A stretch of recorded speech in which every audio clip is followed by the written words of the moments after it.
We know that change is hard. We know that it can be challenging. How have the three of you successfully managed that resistance to new technology implementations in law firms that you've been a part of? Sure. I can jump in first. And we have a very systemic approach.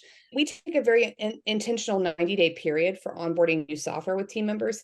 And in my opinion, I'll just say as the main takeaway, it needs to have that layout plan. What do you want to see implemented? And then you have to have, as the attorney, that, leading by example point of view. So if we're going to give our team members something, we have to assess where our team members are. Are they the type of team members based on their personality? I have a degree also as a certified behavioral consultant, so this comes in a lot. In addition to being a lawyer, it's looking at that situation going, are these folks who want to be given the tools and then we train them that way? Or are these people who want to be part of the development process? And a lot of firms, especially when we have billable hours and those hourly constraints, our team members need to be given the tools. They can make enhancements and modifications over a 90-day period, but that initial implementation structure, that rollout over 30 days, we need to be built and ready to go. So whatever we got out of your head, so your workflow, your project roadmap, whatever that looks like for your cases, we want to have that in place. So there's no real question. The team members see how we're going to delegate with accountability, how they'll be assigned work, how it differs from where they are, unless we have those more leadership career employees who want to be involved in the outset. At Practice 42, we work with a lot of LSAs or LFAs, law firm administrators, LSAs as well, and also office administrators who come to us to improve their systems. And then we get the attorney on board. So I think first off, identifying who is that lead on your team, and then really having a 30-day build out period, 30-day implementation, and then 30-day trial period. When you lead from that perspective, and this is what we're doing, kind of having that mindset as opposed to being open for question and answer, which is what we're doing really in the first two questions we've had. Now we're getting into the nitty-gritty and making it work so we don't lose our ability to advocate or our billable revenue as well. Haven't dealt with that, but as a practitioner here in the state of Maryland, we are almost finished. It's been a 12, 13-year process of the Maryland courts going electronic. And the Court of Appeals, the whole process, they didn't speak. The people in charge of making the change didn't speak with the stakeholders. When I say stakeholders, I mean the ones that have to use it, being the clerks of the court who have to do everything, the attorneys who have to file into it. They were not consulted, and they did things that, as someone who does this automation stuff, I'm like, this is something that they can change very easily, but they don't, because they just didn't talk to anybody, and it's just wasting resources on both sides of that filing, on the court side and attorney side. You need to have the buy-in of the people who are going to be using it, and you need to speak with them, because if they're not going to use it, it's just burning money. So the one thing, when I see a firm that is filled with a number of thought leaders that don't have power to change, usually a paralegal or office manager who knows that technologies exist that the firm can run on and implement to run a better business, run a better firm, run a better service business.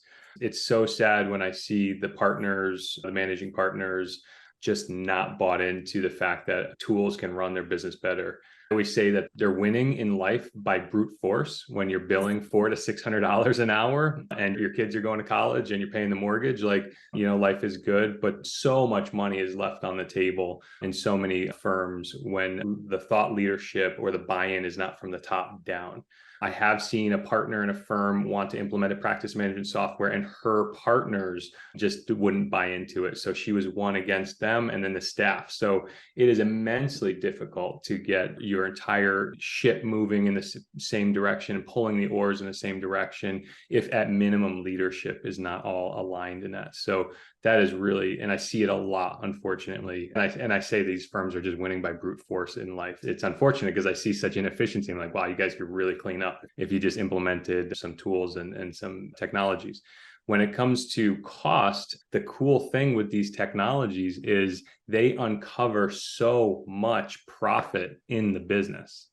So when you run a better business, you are unearthing money left on the table, if you will. The bookkeeper who goes to the bank twice a day or once a day to deposit checks rather than using the bank's web portal or using a billing processor or online that does your deposits and your transactions, like what a huge waste of time and resources. And that just equates to lost profit and opportunity. Those firms might be winning now at $400 an hour, but they're not going to win for long, because if you're the firms that are more efficient, in everything they do. The cost of acquisition is, law firm advertising is one of the fiercest competitively and expensive there is.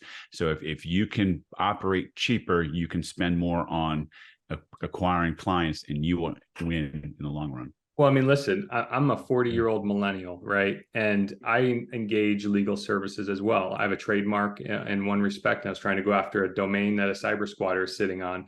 And I called an IP attorney, and she sent me an intake form in a Word document over email. And I'm just not doing it. I'm not printing your intake form, writing it down, and faxing it. Like, where are we? You know what I mean? It's 2023, Send those intakes in a cloud-powered web form that I can key in from my mobile or my computer, goes right into your practice management software. You should have a client portal, send me the invoice. I want to pay it online. Like, this is the speed of technology. And she just didn't get my business because right off the bat, how could she help me with my technology problem if the firm was not a technology leader? So technology is also, to your point, Scott, it's a competitive advantage.